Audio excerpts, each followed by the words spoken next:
गीता अध्याय 4 श्लोक संख्या आज है 17 श्लोक करेंगे ना आज। हाँ जी। कर्मणो हि अपि बोधव्यम बोधव्यम च विकर्मणा आकर्मणश्च बोधव्यम गहना कर्मणो गति। भगवान कहते हैं कि हे अर्जुन, कर्मणो ही अपि बोधव्यम, कहते हैं कर्म कर्म जो है भी मैंने क्योंकि कर्म भी बोधव्यम जानने चाहिए कि कर्म क्या होता है। कर्म बोधव्यम, कर्म को जानना चाहिए। बोधव्यम चा विकर्मणा, और विकर्म क्या होता है उसको भी जानना चाहिए। और अकर्मणश्च बोधव्यम, और अकर्म क्या होते हैं उसको भी जानना चाहिए। गहना कर्मणो गति, यानी कर्मों की जो गति है वो बहुत ही गहन है, ये इसका अर्थ है। अब इसकी व्याख्या में इन्होंने जैसे पहले कहा हमें कि कर्म को जानना चाहिए, है ना। अब हमारे सम्मुख ये प्रश्न उठता है, कर्म हो किससे कहते हैं ना। कर्म क्या होता है?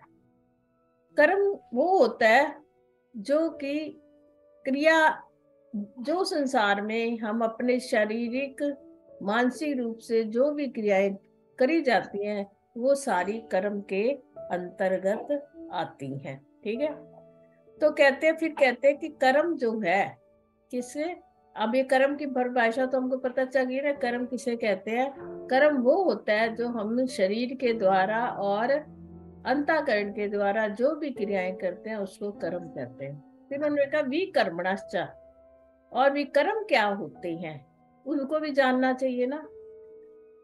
तो विकर्म वो होते हैं जो हमें कभी नहीं करने चाहिए, जो शास्त्र हमें निषेध करता है कि ये वाला कर्म नहीं करना चाहिए। जो शास्त्र जिस कर्म की हमें आज्ञा नहीं देते वो सारे जो कर्म है वो विकर्म के अंतर्गत आते हैं। तीसरा उन्होंने कहा अकर्म को भी जानना चाहिए। अकर्म क्या होता है? जो शास्त्र विधि के अनुसार जो कर्म निष्काम भाव से किया जावे, जिसमें हमारी कोई भी आसक्ति ना होवे, वो क्या कर्म कहलाता है?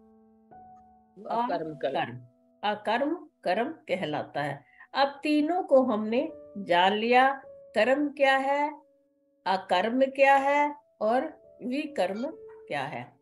विकर्म को ऐसे भी कहेंगे, शास्त्र विहित भी अगर कोई कर रहा हो, देखो कोई अगर कोई जप तप कर रहा है, मान लो बहुत, जैसे कि राक्षस करते थे, जैसे लोग राक्षस लोग करते थे ना, भी शास्त्र विधि के अनुसार अगर वो जप तप कर रहा है और मन में उसके भाव ये है कि मैं इतने ये करूं तो इसका बुरा हो जाए, असल में वो विकर्म होते हैं, जो निषिद्ध कर्म है, जो हमें करने ही नहीं चाहिए कभी। तो इसमें एक बात और लग गई ना, विहित कर्म क्या? एक तो निषेध हो गया जो शास्त्र के अनुकूल नहीं है, परंतु शास्त्र के अनुकूल तुम तप कर रहे हो, परंतु उस तप का तुम्हारे अंदर भाव क्या है?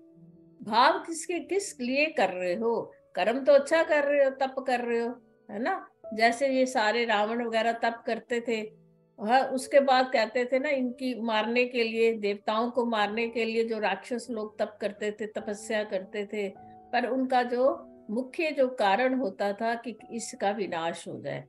तो भगवान कहते वो सारे कर्म विकर्म होते हैं। जो शास्त्र विहित कर्म करते हुए हम किसी को दुख देवें, वो सारे क्या कर्म है?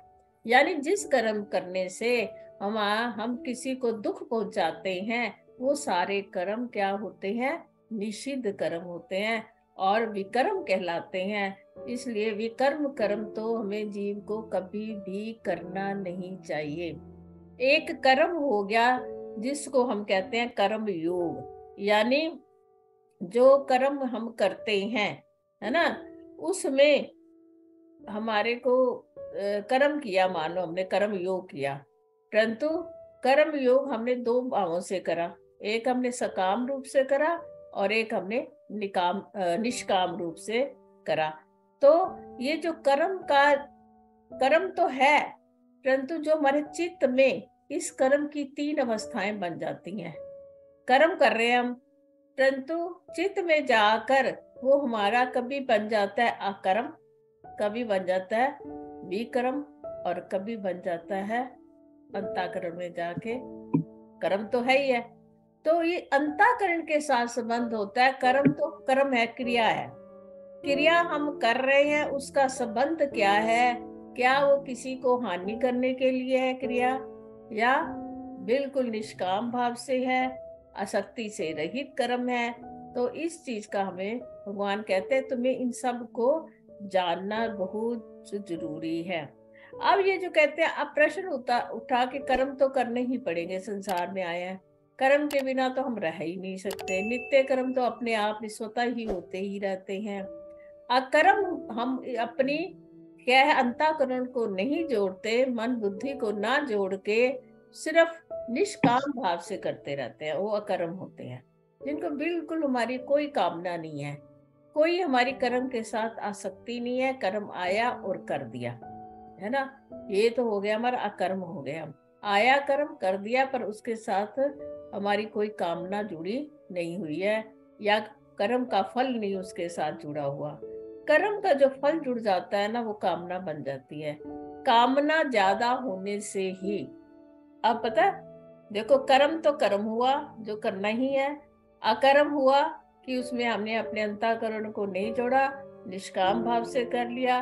तीसरा हो गया जब हमारी कामनाएं बहुत ज्यादा हो जाती हैं, तो फिर हमारे विकर्म होने आरंभ हो जाते हैं।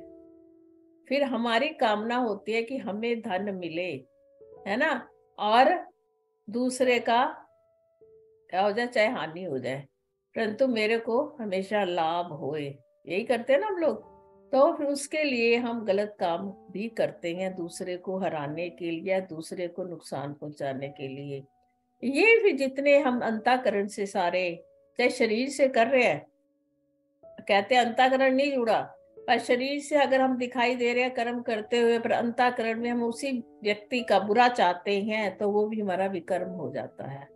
देखो कितनी गहनी कर्मों का, अगर तुम जानना चाहो तो कर्मों को जानना भी बहुत ही मुश्किल है, कि कौन सा कर्म हमारे से दिन प्रतिदिन गलत हो रहा है, कौन सा हमारे से ठीक हो रहा है। हर समय निग्रह करना कर्म के ऊपर, हर समय कर्म के ऊपर ध्यान देना कितना जरूरी है, हर कर्म के ऊपर ध्यान देना। हम सोचते हैं कि हमने संसार में आके कोई कर्म बुरा किया ही नहीं, तो गीता के अनुसार देखो किस प्रकार कर्म की गति बता रहे हैं, कि तुम्हें पता ही नहीं चलता, तुम शरीर से तो अच्छे कर्म कर रहे हो, पूजा पाठ कर रहे हो, परंतु फिर साथ साथ मन से उसी समय अंतःकरण में तुम्हारे भाव जो हो रहे हैं वो गलत उठ रहे हैं। होता है ना, कई बार ऐसा होता है हमारे साथ। कई बार अंतःकरण का जुड़ना ही सबसे ज्यादा कर्म के साथ उसका संबंध करता है। अगर अंतःकरण नहीं जुड़ा हुआ, कर्म तुम शास्त्र के अनुकूल कर रहे हो, तो तुम कर्म सकाम कर्म भी करते हैं ना, जैसे शास्त्र के अनुकूल जप तप पूजा पाठ जो भी हम करते हैं, यज्ञ दान तप जो भी हम करते हैं, अगर सकाम भाव से करते हैं तो भी भगवान कहते हैं कोई बात नहीं, अच्छी बात है, परंतु वही जो यज्ञ दान तप या अच्छे अच्छे कर्म अगर हम निष्काम भाव से करें, लोगों के हित के लिए करें, तो वो हमारे क्या हो जाते हैं, तब हम कर्मों से रहित हो जाते हैं, क्योंकि हमें फल की इच्छा नहीं है। तीसरा है कि हम शास्त्र के अनुकूल भी कर रहे हैं, सकाम भी है, और उसके साथ दूसरे को नुकसान करने वाला है, दूसरे को दुख देने वाला है, तो वो कर्म भगवान कहते हैं निषेध किए गए हैं। शास्त्र ने भी ऐसे कर्मों को निषेध बताया है। तो इसलिए अर्जुन इन सब चीजों के बारे में, अर्जुन क्या, जीव, हम ही सब अर्जुन है, हे जीवो तुम्हें पहले कर्म के बारे में, अकर्म के बारे में और विकर्म के बारे में जानना चाहिए, तभी तुम्हारे से कर्म जो है किस प्रकार किए जाते हैं, तब जाकर तुम्हारे से ठीक प्रकार जो कर्म है वो होएंगे। और अगर तुम नहीं जानते तो क्या होगा, तुमसे कर्म नहीं हो सकते। अब कर्म में मुख्य प्रधान क्या है, कहते हैं मनुष्य होता है। कर्म कौन करता है? मनुष्य करता है। और अगर कर्म ना करे तो हमारा कोई जीवन ही नहीं है। अब मनुष्य अगर कर्म ना करे तो उसका क्या जीवन होगा? तो मृत्यु के समान हो गया, कहते हैं ना। मृत्यु क्या है? अक्रियाशील है, और जीव मनुष्य क्या है? क्रियाशील है। अगर क्रियाशील मनुष्य कर्म ना करे तो समझो वो तो मृत्यु को प्राप्त हो गया। कुछ भी नहीं करता, ना मन से कर रहा है, ना शरीर से कर रहा है, सिर्फ ऐसे लेटा पड़ा है, कोई कर्म ही नहीं करता, तो भगवान उसको भी अच्छा नहीं मानते। कहते हैं अर्जुन, ऐसा नहीं तू सोच कि मैं कर्म नहीं करता, मैं अपने क्रिया से हट जाता हूँ, तो ये नहीं है तेरे को कोई अच्छी गति मिल जाएगी, है ना। हम सोचे कि हम सारे कर्म छोड़ दें तो भगवान हमें अपने पास बुला लेंगे, ऐसा भी नहीं है। इसमें तुम्हें बुद्धि लगानी है। भगवान ने कहा मैंने तुम्हें बुद्धि इसीलिए दी है कि तुम कर्म करते समय अपनी बुद्धि का प्रयोग करो कि तुम कौन सा कर्म कर रहे हो। कर्म कर रहे हो, कर्म कर रहे हो या विकर्म कर रहे हो, इन तीनों को सोच कर तुम जीवन में कर्म करो। खाली कर्म ये करो, कर्मों का त्याग कर दोगे तो तुम सुखी हो जाओगे, ऐसा नहीं हो सकता। हाँ, कर्म के फल का त्याग करके जीव सुखी हो सकता है, कर्म ना करके जीव कभी सुखी नहीं हो सकता। तो मनुष्य को अगर ये जीवन मिला है तो उसे कर्म तो करने ही पड़ेंगे, चाहे वो कुछ भी कर ले। कर्म के बिना जीवन नहीं रह सकता। वो जीवन जीवन ही नहीं है जो कर्म से शून्य हो जावे, वो तो मृत्यु हो जाती है। क्योंकि मृत्यु जो है वो क्या है, एक पड़ाव है कर्मों का रोकने का। कर्म रुक जाते हैं ना सारे, शरीर ही शिथिल रह गया, आत्मा जीवात्मा चला गया तो कर्म कौन करेगा। तो अगर तुम ये सोच लो कि मैं तो कुछ करता ही नहीं, सारा दिन मंजी पे पड़े रहो, भगवान अब तो मैं कर्म से रहित हो गया हूँ, अब तो मेरे को आप मोक्ष की प्राप्ति दे दो, मैं कोई कर्म करता ही नहीं, मैं विकर्म हो गया हूँ, नहीं मैं अकर्म हो गया हूँ। मैं विकर्म भी नहीं करता, मैं अकर्म हो गया हूँ और कर्म भी नहीं करता, तो भगवान फिर हमें माफ नहीं करेंगे, कहेंगे तुम्हारे को जीवन ये पशुओं जैसा हो जाएगा। पशुओं को मैंने बुद्धि नहीं दी, हे जीवो तुम्हें मैंने बुद्धि दी है, इसलिए तुम्हें क्या करना है, इस बुद्धि के द्वारा निर्णय करते हुए सारे कर्मों को ध्यान से करना है। हरिओम तत्सत। हरिओम।